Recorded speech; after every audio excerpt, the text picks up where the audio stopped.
Well, listener, here we are after a rather disappointing match away. Okay, I'm going to take that again because I just burped immediately.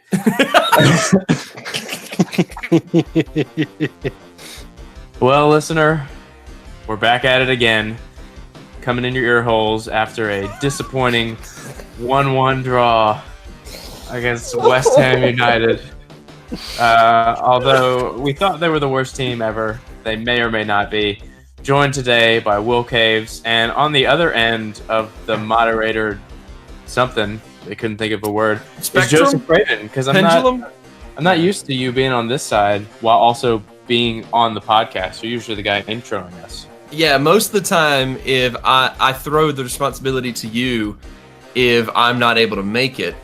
But this time around, I'm throwing the responsibility to you because I was super busy at work and simply could not watch any of the match. So I'm flying blind. I just really wanted to hang out with you guys. I mean, that's why you're the happier of the three of us on the podcast, because you didn't actually see it. Mm-hmm. You're actually smiling right now while Will and I are grimacing. I've been upset for days. That's also because I'm actually playing Madden at the same time that we're talking, so I'm entertained, man. I mean, smiling and Madden don't really go hand in hand, but we'll make it work. I'm a glutton for punishment. I mean, let's just get right down to it. And we had some interesting lineup calls. We had some last-minute changes. Will, why do you think we played like? Well, allegedly we had some late injuries, which I know can throw off, your team selection and can throw off your groove. But it's not like these people have never played together before. I was really disappointed, honestly. And why do I think we played like crap? I don't know. That's not what I said. What did you say? You know what? So we played like shit. Put that dog bark in there. I'm trying not to bark. We played like woof because I don't know. Honestly, everything that could go wrong did go wrong. Like we couldn't pass the ball. We weren't moving to the ball. And that's the most frustrating thing for me. Like, I'm a complete amateur player. Like, I never played beyond high school. Like, I'm not good. But you can step to the ball, and there were so many intercepted passes that could have done something had the receiver just stepped to the ball. It was truly frustrating. That's not why we played like wolf. I didn't see the drive out there. It was just like they didn't want to be there, which, I mean, really, who wants to be at West Ham? But they didn't want to be there. Yeah, it's just confusing as to how when we can't attack equally up each flank with the fullbacks, we just can't play. And in the second half, we even kind of came up with a new way of playing. We were getting penetration through the middle, but every time the ball came to one of our attackers' feet, they just messed up. Mm-hmm. They either they weren't used to the play coming through the middle. Yeah. Obviously, even they were confused by it. I mean, it was. I don't even know. We've talked. I feel like I mention it every week that Liverpool is the weirdest team, and that there's games where we just forget how to do the basics, and this was another one. And weirdly enough, Bobby Firmino in particular, that was one of the worst games I've ever seen him play. It was one of the worst games I've ever seen anybody play. He just could not connect anything. So, Joseph, I'm going to have you make some guesses, and then Will, I'm going to have you confirm or deny them. Joseph, based on how our lineup was set out, who do you think was the worst? The worst three performers? In your opinion.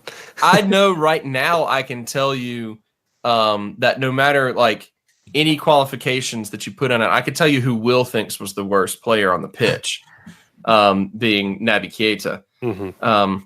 But going back to what you were saying a second ago, and y'all know me. I'm a fan of the numbers, and I know that statistics really honestly don't tell you much of anything, especially in this sport, maybe more than any other sport. They can only tell you so much. But when you look at a statistic that's 73% possession, okay, so Liverpool had overwhelming amounts of possession and actually had less shot attempts than West Ham. When you look at that, when you look at a team and like, and I'm not talking about like shots on goal. I'm talking about shot attempts in general. Like, not even like doing anything, attempting anything. Just turning the ball over a lot. Exactly what you were just talking about. When you have a situation like that, I mean that shows you right then and there. Just looking at the numbers, the lack of chemistry that's going on due to a lineup that, they all know each other. They're on the same team. They should be able to, theoretically, what you're saying, they should be able to halfway play with each other. But apparently they are so poor at complementing each other that they could not even pretend to hold on to possession enough to even attempt any sort of attacking, I don't know, a fake an attack, So you look at the numbers right there, and I mean, it's telling. And I do wonder, I think it's a good point you just made, Alex, about how reliant we've been at playing through the fullbacks this season as a whole, stylistically. And something goes wrong with that. The two things that have stood out in our style of play this season are how often we play through the fullbacks and how defensively focused we have been with Virgil van Dijk and Alisson back there. The moment that we have those issues come up where Trent's not there anymore, where Joe Gomez, Dejan Lovren, like anyone that would have been one of our top picks at center back isn't there with Van Dijk, it throws off the entire scheme for the match entirely. And so I think it's interesting that you pointed that out, those couple of things out at the beginning, because that's basically what I, as a completely uninformed person, was able to glean just by looking at match reports, looking at match stats, stuff like that. So you asked me who, if I had to blindly guess, would have been the worst. Did you say out of the attacking three? No, out of the whole lineup, just based on how we lined up. Out of the whole lineup, from what I've been able to hear, and granted that is mostly from Will, who has not been impressed with Naby Keita so far. But from what I hear, Keita had continued to struggle to find where he's supposed to fit in the midfield. Is that a fair assessment? I mean, I don't know. Will, if you want to explain what your thought process there, go for it. Actually, he wasn't the worst player. He tried stuff. I mean, he always tries stuff, but you can't. If there's one thing you can say about him, like win, lose, or draw, like good performance or not, he's definitely trying stuff. Like he tries the passes, he tries the step overs. I like when he gets the ball and he went. I don't know how many dribbles he completed. I'm not looking at it, but I can at least think of 3 off the top of my head where he just went past people. I wouldn't say he had a good game necessarily because I'm unnecessarily hard on him, but he wasn't the worst. I really think Milner looked really probably not a step too slow, but like a yard too slow. Or sorry, they're British, a meter too slow. Thank you. He wasn't even playing left back. He had to play right back. He just was. You could tell when he got the ball. He just looked, laborious on the ball. Like I don't know. He couldn't. There was some through balls played to the corner flag that he couldn't get to, that Trent would have definitely got to. It's just it was just overall a bad performance. I thought I will say that I was probably most disappointed in Firmino. There were he tried so hard to do so much stuff that he didn't really need to do. Like at one point, at multiple points during the game, he was between the center backs, and he's just all over the field. I don't know. It was an overall crappy performance. Shaqiri didn't have it. Lallana actually had a pretty decent game. Alex shook his head already. Sorry, but he did that one thing.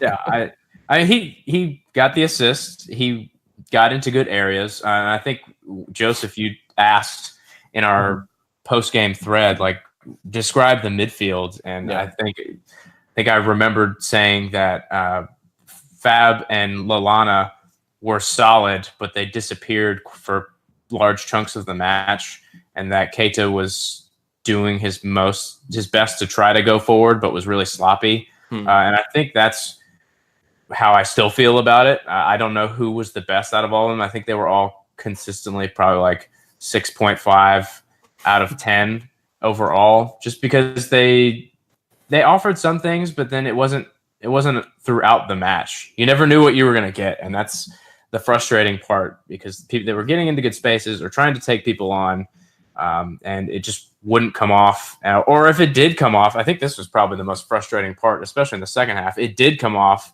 especially for Naby Keita, who is the focus of the debate. I mean, he beat 2-3 people and would find the front line, would find their feet or try to scoop it over, and the front line would just mess up and miscontrol, or they get it and turn and give it away. So in terms of his performance, I'd say he's probably been a bit unlucky with how things have turned out. Like looking back against Tottenham at Wembley, he probably could have had like 5 assists, but Mane kept hitting it right at Lloris. So, I mean, there's definitely more to come from him. His defensive side of his game is just non-existent, which probably explains why he had a holding mid sitting behind him while he was running around at Leipzig. But I don't think his performances are as bad as some have made it out to be. And I'm not including you in that, Will. There are some calling for him to be sold already. It's like, that's just that's he just got. Well, let me ask you this, if I may interject, because I'm curious about this. Do you think that he is like just trying too hard to force the issue in terms of proving that he belongs and proving that he belongs in the starting lineup? Because it took a while. Or do you think that it is just like he isn't like a great fit quite yet? Because it took a while for him to get into the lineup, right? We didn't see much of him for a long time. And then when he did come in, like, you know, he had some good moments. But then when he's actually given extended runs of play is when he's really started to look confused, play a lot out of position, you know, so on and so forth. Do you think that he's trying to force an issue a little bit? I mean, is that something to it maybe? I think so. I think he I would say, and he probably realizes this too, he really needs a goal. Like, I think a goal could psychologically solve whatever issues he's got, because really, like, people can say, oh, he's out of position, oh, he's not playing the same, he should play at Leipzig or whatever, but like, it's just not. Was that your Alex impression? Yeah, that was supposed to be Alex. No, the you didn't mention Persona, so that can't be.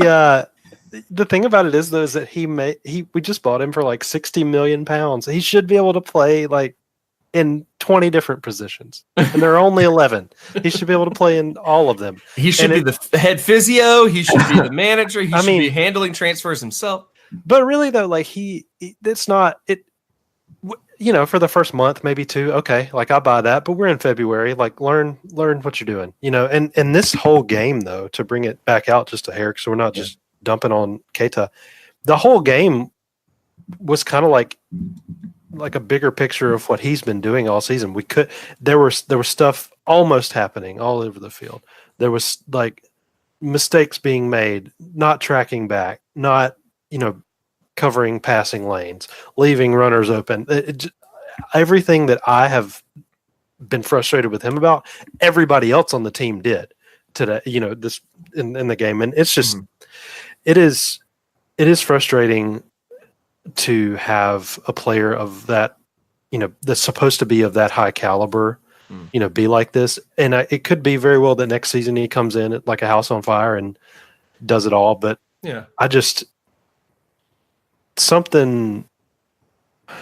we really need Ox, honestly. Please come back. Yeah, I actually think it's the inverse. I don't think he's forcing anything enough, because when he has looked his best, it's when he's going at people. I mean, the second half of this game, when he was taking people on, there was one run where he dribbled past their entire team and then laid it off, but we couldn't shoot, which is another problem. We don't ever really shoot outside of the box, which I guess we're probability nerds or something, but we don't do that anymore. But I think he is a little too timid. And when in the first half, when he looked off, when he didn't look like a player that we should have spent any money on, it looked like he had been told to be Genie, and he is not Genie. Genie's role in this team is very specific. He is Klopp's brain on the field. He does what Klopp tells him to do, to great effect and sometimes not so great effect. But that looked like what Keita was trying to do, and that's not the player that we bought, and we shouldn't try to make him into that. And Klopp has also talked about in this past few weeks, because people keep asking him about it, that it sounds like Keita is still struggling with English a little bit. And I think that's probably hurting him, because he started the first 2 matches, and then it seems like there was a time where it reached a breaking point. It was like, okay, it's not working like it needs to be working. So we're going to let him get used to things like Fabinho has been doing. And maybe he's not settling into the city as well as some have. I mean, it's a very unique place. And some people take to it, some people don't.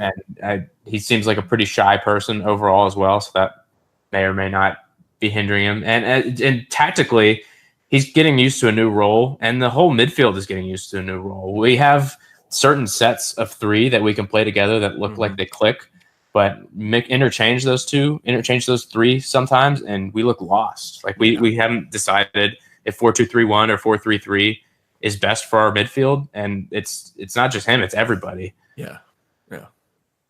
I think that's actually why I was asking about the midfield when the match ended, because it's been the problem area quite a bit in terms of consistency and lack of chemistry and all of that. So that's kind of the reason why I was curious and texted the group text and was like, okay, guys, tell me about the midfield, because I just needed to know.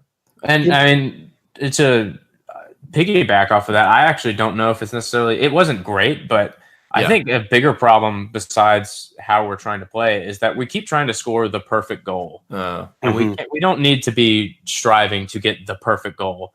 All right, we're playing these intricate passes and we're trying to cross the top of the box and pass it in, or dribble past three people and curl it back post. Somebody just hit it. It's Lucas Fabianski. He is crap most of the time, despite his FPL score. Just test him. He was really good. I will say that he actually had a really good game, as they all do. They always do. But why? We didn't really hit it away from him. No, we didn't, except for Mane's like fadeaway shot. Yeah, it was so bad. But we gotta stop trying to achieve perfection and try to achieve results. And that somewhere in between. I have that tattooed on my chest, by the way.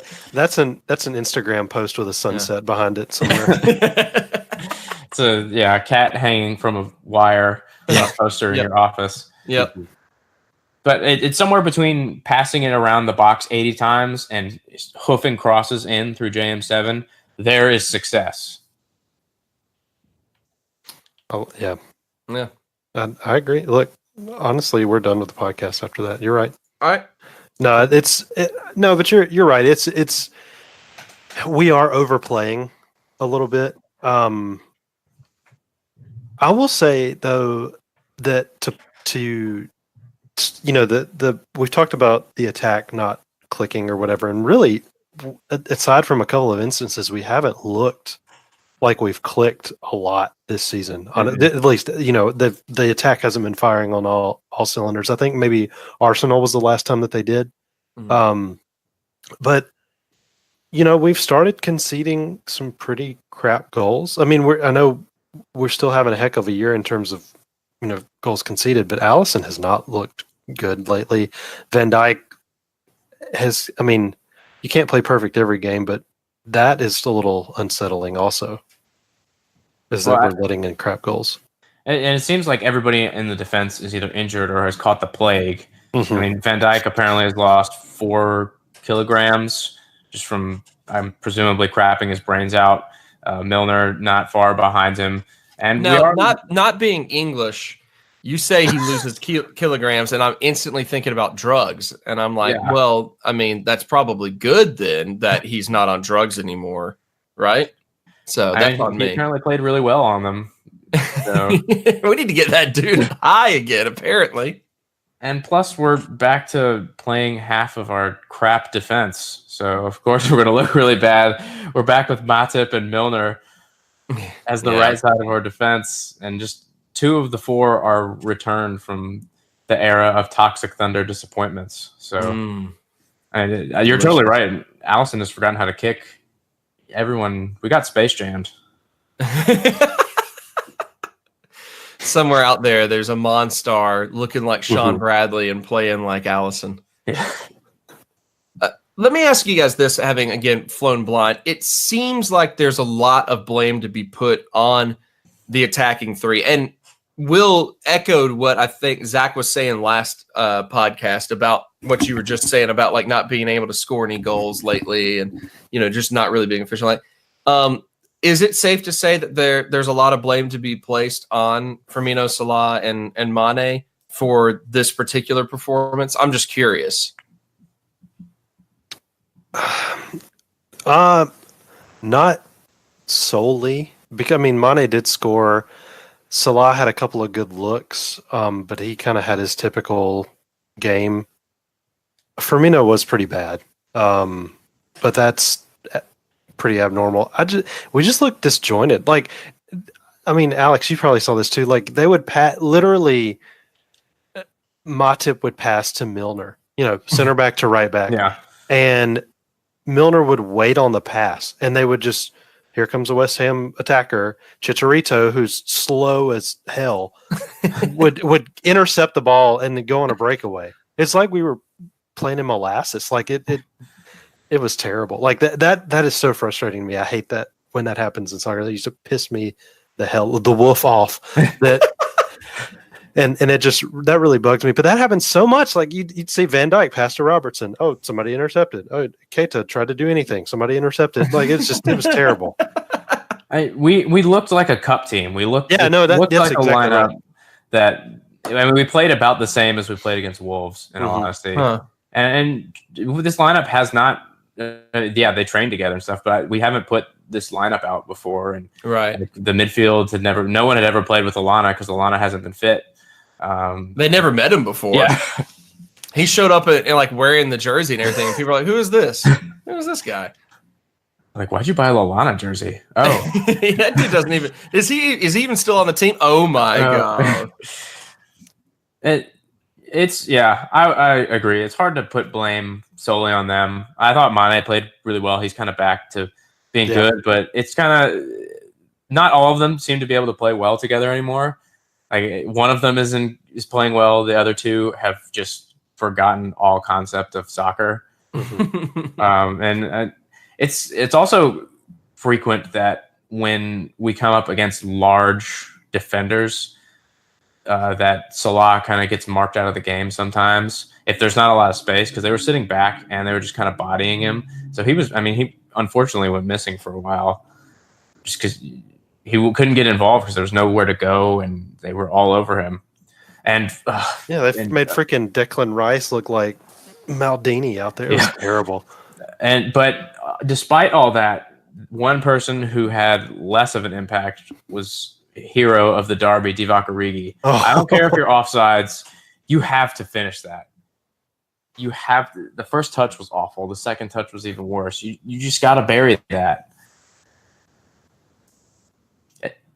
And that kind of goes back to the margins. So Shaqiri gets 2 deflected goals. He's still a hero. People aren't as like, why is Shaqiri not playing well? Because he hasn't played well for the past few games. But Keita doesn't get that assist, and he doesn't get that penalty, and he doesn't get those breaks. And he doesn't seem to have an impact because those things aren't going his way. And also, I like how we just kind of reverted to you asking the questions, Joseph. It's just the natural order of things, honestly. Yeah. I guess so. It was not intentional, Alex. I want to make that clear. I think it's great. It's just it's the natural order of things. You texted me earlier, watch this, right before you started asking questions. And I did, as soon as it started up and Alex asked the first question, I sent a smiley or a frowny face emoji in the group text. I was like, no. Yeah. Well, while we're at it then, here's a question for everyone. So in the grand scheme of things then, because if you hop on social media, you get of course, all sports fans on social media are extremely rational, clear-headed, nice train of thought, type of people. Like they never, ever jump off the deep end or anything. That, of course, big sarcasm. If you get on social media, everyone acts like this is the end of the world. And that any chance of there ever have being a title challenge at all is like completely gone and like never happened at all. Obviously, this is troubling. Obviously, it is really disappointing to have had prime opportunities to take points when City was struggling, like last week. Prime opportunity to take points in 2 different matches and drop points in both. All of that. You look at the grand scheme. Is the ship going down? I mean, how are you feeling about that? Are you panicking like all of Facebook, all of the North America, Liverpool supporters of North America Facebook group is, or whatever they're called? I mean, I don't even know if there's enough people fit enough to be on the ship to know whether or not the ship is going down because everyone is hurt or sick, and it's Skeleton crew. And we say all this stuff, but we do have to remember that we are 3 points clear at the top, even though Manchester City will probably draw level with the game. We'll have the game in hand. I mean, we're in a good spot. It's just tough to see these things continue. These same problems that we've seen happen before happen again. And I mean, of course, no team is impervious from stuff happening to them. I mean, City have lost more games than we are, and they're the most expensive squad of players ever assembled. So problems happen. Legally assembled too. Yeah. Yeah. With no financial fair play rules broken at all. Of course not. Yeah. And it's a shame to see. And I mean, there's probably no group of people more frustrated with how things have gone when we've had the chance to open the gap than the squad. But hopefully they can bounce back, but just not planting their feet too hard because they'll twist an ankle and be out for 8 or 9 years. Yeah. So it's sad. I mean, I will say, I think I love how we've been conducting our transfer business of late, and we've done really, really well. Wish we were a little more open to buying people in January, or we're calling people on loan. Yeah. Just because we're still threadbare. I mean, no one on the bench except for Shaqiri, I guess you could say, did we look at against West Ham and say they're going to come on and make a difference. And I hate that, but we thought we fixed it, and then everybody got crushed. Yep. Yeah, Shaqiri really was like the signing in which we were like, oh, good, we finally have a playmaker that we feel like can come off the bench and make an impact like that. And he did. And then everyone else got hurt, and suddenly it's like, oh, good, all the pressure's back on our lack of bench. Whoops. Oh well. Will, how about you? I concur, honestly. Like I think we're fine. I'm not really worried about it. I'm a little worried. I'll be worried, like, I don't know who City plays when we play United, but like that's the fixture if they're going to catch us with United being. Yeah, they also play United. It's a 3-way match. It's good. Well, I don't know. I'm still daring to dream. We are still 3 points up, and I mean, at the end of the day, survive, advance. Like we're fine. 3 years ago, we would have lost these 2 games rather than drawn them. So I think we're already doing better. I mean, we've lost 1 game this whole season, like in the league. It's phenomenal, and there's just no reason to panic yet. Yeah. Yeah, the moment that lead is lost, I'm panicking. I'm just going to go ahead and let you guys know it's going to be bad. I'm going to be absolutely horrible to deal with.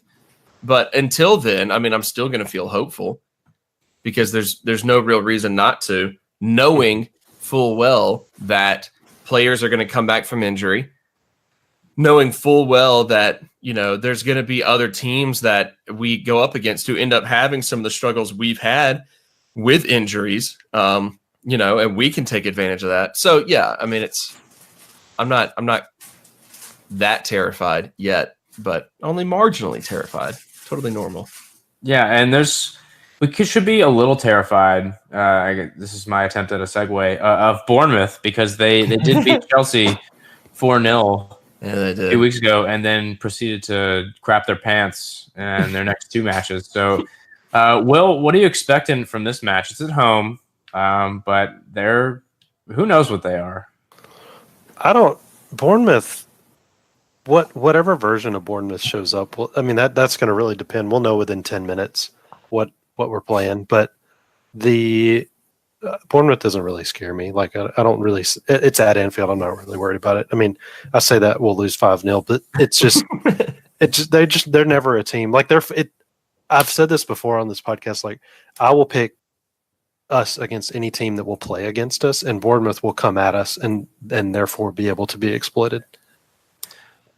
Yeah, I think that's good. Sorry, go ahead. No, I was just saying. I think that's a good point. That Bournemouth is the type of team that tries to actually play, especially being a top half of the table team right now, barely, but being in that discussion, they want to do what they can to try to prove, hey, look, we can linger up here with the big boys too. That was all I've said. I liked Will's point there.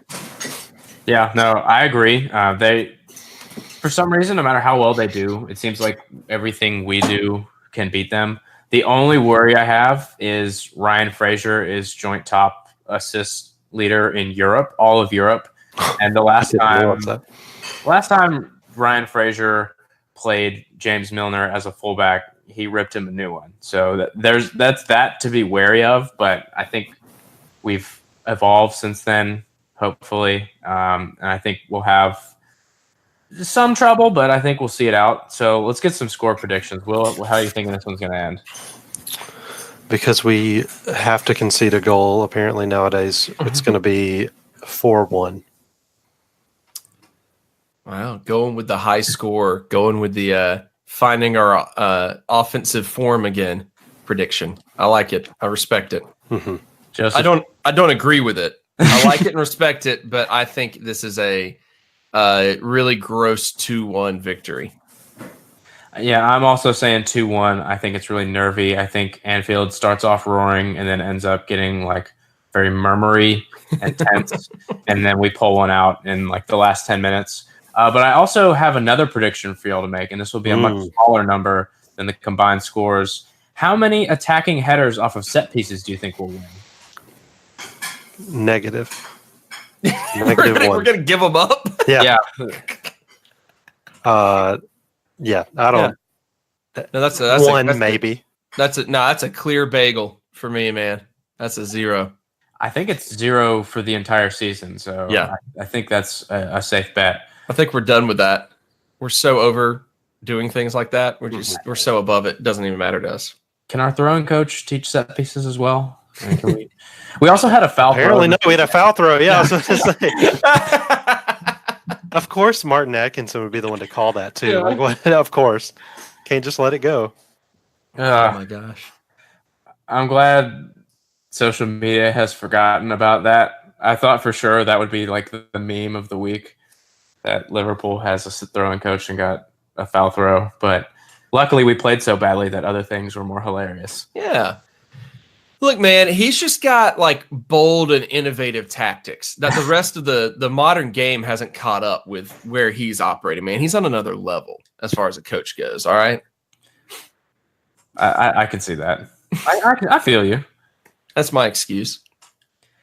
And that's our excuse to end this pod. So, listener, why don't you tweet at us at YNTA Podcast, your score predictions, your attacking set piece predictions. Joseph, why don't you hit them with that URL where they can check out all these episodes and our blog posts that we may or may not post sometimes, and you can see how many people have just talked smack about West Ham on our URL. Yeah, it's twitter.com / YNTA. No. Our URL is, in fact, ynta.podbean.com. We are a proud member of the Podbean family of podcast hosting. And I think if I say them enough, then they like our tweet when we post this episode. Ooh. And that's pretty much all they do. But, it's still pretty nice to be thought of in that way. So, anyway. I'll take it. Yeah. Along with that, listeners, tweet at us and let us know who had the better questions today, me or Alex. I'm really curious to know. We might post a poll. Who is the hostess with the mostest? Right. Oh, man. Well, that will do it for us for this week. We're looking forward to a big old victory against Bournemouth, and we'll be back next week to talk about how we've popped those cherries and how we're getting ready for Bayern Munich. So until then, goodbye. Goodbye.